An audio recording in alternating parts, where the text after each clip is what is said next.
Bonjour à tous, Arnaud60. Voilà, je vous fais une petite vidéo pour la présentation des CZ75 SP01 Shadow, arme de poing en 9 mm Parabellum ou 9 lugères, que j'utilise depuis environ 3 mois. Celui-ci le mien, celui-ci celui de ma compagne, ou lequel pour ma part je suis actuellement à environ 2000 cartouches. Donc CZ pistolet tchèque, initialement chambré en 9 mm Parabellum, mais il existe aussi la version en calibre 40 Smith & Wesson, donc la chambre est vide, et la version 9 par 19. Alors c'est un pistolet qui fonctionne en simple et double action d'origine, pour ma part que je conserverai. Donc là, simple action, double action, voilà.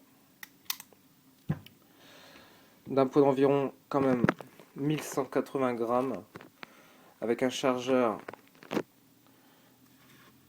qui a une capacité de 18 coups d'origine. Contrairement au CZ75 de base, en plus du rail, il y a une suppression de la sécurité du percuteur qui pouvait avoir pour effet d'augmenter en fait le poids du départ du feu et donner une impression de grattage sur la queue de détente. L'éjection du chargeur est ambidesque. Je suis gaucher et ça m'arrange beaucoup. C'est la seule chose qui est ambidesque par contre. Ah non, ça et la sécurité qui est par contre est permanent des deux côtés. Et l'arrêteur de culasse par contre, contrairement au 85, lui qui restera toujours du côté gauche, donc pour droitier, mais on s'en sort très bien avec la main gauche, il n'y a pas de souci. Petit exemple, je suis gaucher, hein. Voilà, aucune difficulté. Alors, pistolet tout en acier, avec, bon, à part la poignée caoutchouc et en fait le guide du ressort récupérateur de culasse qui lui est en plastique d'origine, donc qu'on peut modifier, qu'on peut changer en acier. Tout le reste est en acier. Qu'est-ce que je peux vous dire d'autre? Le revêtement noir qui s'appelle Black Polyquat, si c'est ce que j'ai bien compris, est à procéder en fait avec une peinture chauffée pour devenir très résistante. Organe de visée fixe avec fibre, bon, d'origine à 1,5 mm de diamètre, très très efficace, avec une montée très rapide. Voilà. On peut la modifier pour une fibre d'1 mm, mais bon, moi j'en vois pas personnellement l'intérêt. Après, pourquoi pas. Mes pièces custom, les pièces modifiées, bon, à part la poignée qui flash tout de suite, pour un souci, en fait, j'ai quand même des mains assez grandes, et la poignée Hog me permet justement de rattraper ce souci, à moindre coût, parce qu'en plus ça ne coûte pas très cher, à peu près 25,9 €. Donc elle est vraiment, je trouve, à donner un côté vraiment pas mal. Voici l'origine.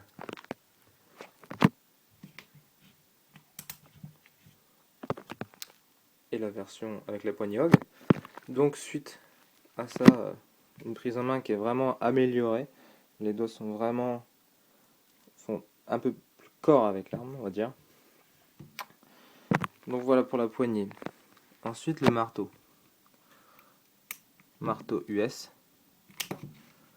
Plus fin que l'original. On voit pas très bien. Plus fin que l'original, qui est ici. Plus léger donc, plus rapide. Il vient frapper plus vite le percuteur. Et en fait le cran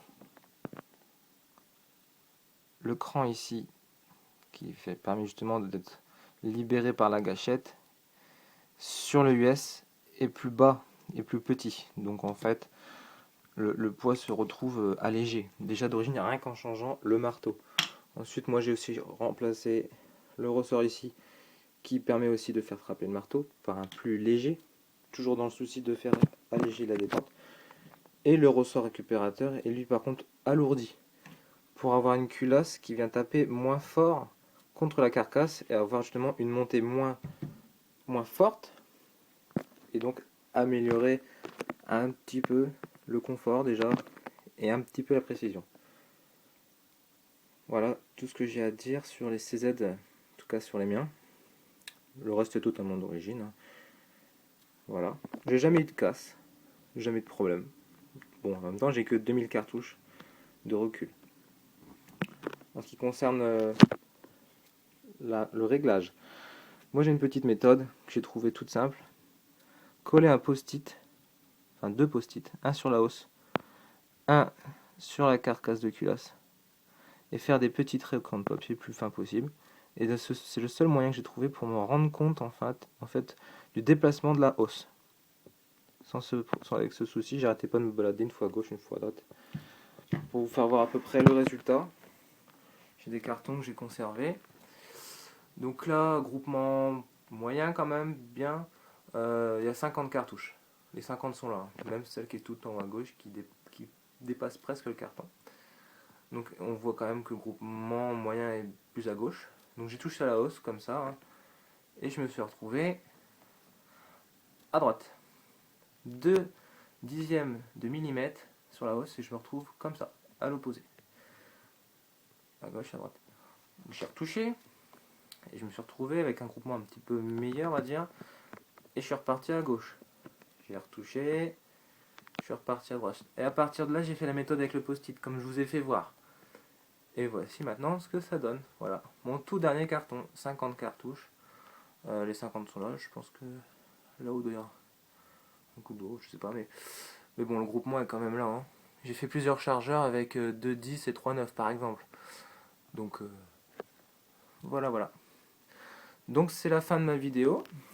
Je vous ferai bientôt une vidéo sur le rechargement, sur mon chargement, que je trouve assez précis. Donc je suis assez content en fait de mes cartouches fabriquées qui me donnent une précision assez régulière. Donc après si c'est pas centré, bah, c'est de ma faute. Hein.